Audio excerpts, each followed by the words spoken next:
বিলাসীপাৰা ভাৰতীয় জনতা পাৰ্টীৰ কাৰ্যালয়ত আজি ভাতৃপ্ৰতিম আমাৰ ৰাজ্যিক বিজেপিৰ ফালৰ পৰা ভাতৃপ্ৰতিম ধুৰম বসুমতাৰীৰ আজি উপস্থিতিত ইতিমধ্যে UCC বিল যি আমাৰ সমনাগৰিক সংহিতা বিধেয়ক এই বিষয়ত বিতংভাৱে তথ্য আগবঢ়ালে।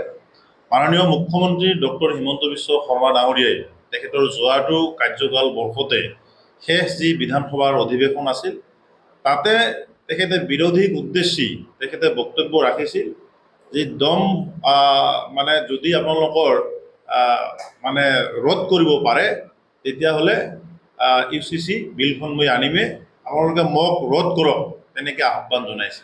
কাৰণ UCC মই এইবাৰ অহাবাৰ 2026 নিৰ্বাচনত জয়ী হৈ বিধানসভাত UCC আনিমে, যদি আপোনালোকে সক্ষম হয় মোক ৰখাই দিয়ক।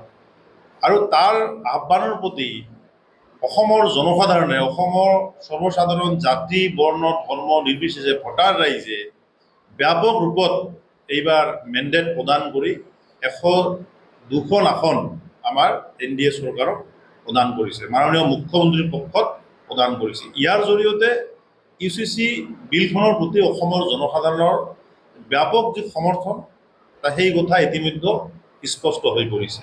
আৰু লগে লগে আপোনালোকে দেখা পাইছে যে অসম বিধানসভাৰ প্ৰথম যিখন আমাৰ অধিৱেশন, সেই অধিৱেশনতে UCC বিলখন ইতিমধ্যে গৃহীত কৰা হ'ল সকলোৰে সমৰ্থনত।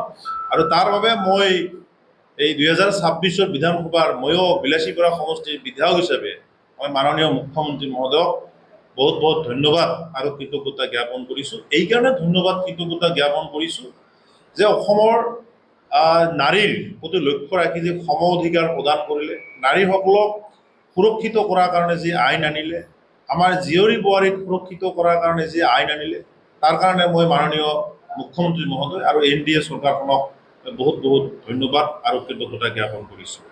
UCC এই বিলখন ভাৰতবৰ্ষৰ ভিতৰত অসম বিধানসভাত গৃহীত হোৱা অসম হ'ল 3 নম্বৰ ৰাজ্য। গতিকে এই আইনৰ জৰিয়তে মই কৈছোঁ যে ভাৰতবৰ্ষ এখন প্ৰাচীনতম কালৰে পৰাই ভাৰতবৰ্ষত নাৰীসকলক দেৱীৰ ৰূপত গণ্য কৰা হয়, নাৰীক ইয়াত সমমৰ্যাদাৰে চোৱা হয়। আৰু অসমৰ যি ভূমি, ঐতিহাসিক এই ভূমিত মা কামাখ্যাৰ ধৰতী বুলি, ভূমি বুলি আমি সকলোৱে জানো, যাৰ কাৰণে অসম মাতৃৰ সন্তান হিচাপে আমি এই UCC বিলখনক এইবাৰ ময়ো এগৰাকী বিধায়ক হিচাপে মই মাননীয় মুখ্যমন্ত্ৰী মহোদয়ক, আমাৰ NDA চৰকাৰখনক বহুত বহুত ধন্যবাদ আৰু কৃতজ্ঞতা জ্ঞাপন কৰিছোঁ। জিলাৰ তৰফৰ পৰা আমাৰ যিখন UCC বিল হ'ল, সেই বিলৰ কাৰণে মুখ্যমন্ত্ৰী মহোদয়ক আৰু সদনক বহুত বহুত ধন্যবাদ জ্ঞাপন কৰিছোঁ। কাৰণ ভাৰতীয় জনতা পাৰ্টী এনে এটা দল আৰম্ভণিৰে পৰা নাৰী বচাও, নাৰী পঢ়াৰ পৰা আৰম্ভ কৰি আত্মনিৰ্ভৰ কৰাৰ কাৰণে নাৰীক লাগি আছে। আৰু এই UCC বিলখনৰ জৰিয়তে আমি আমাৰ অসমৰ নাৰী সমাজক সুৰক্ষা দিব বিচাৰিছিলোঁ। আৰু মুখ্যমন্ত্ৰী মহোদয় যিহেতু আগতে প্ৰতিশ্ৰুতি দিছিলে যে যদি মই সদনত ঘূৰি আহোঁ তেতিয়াহ'লে প্ৰথমতে মই UCC বিলখন পাছ কৰিম। আৰু তেওঁৰ এই আহ্বানক স্বীকৃতি দি গোটেই অসমৰ ৰাইজে তেওঁ এই কামটো যাতে কৰে তাৰ কাৰণে 102খন চিট দি আমাক বিপুল ভোটত জয়ী কৰাইছিল।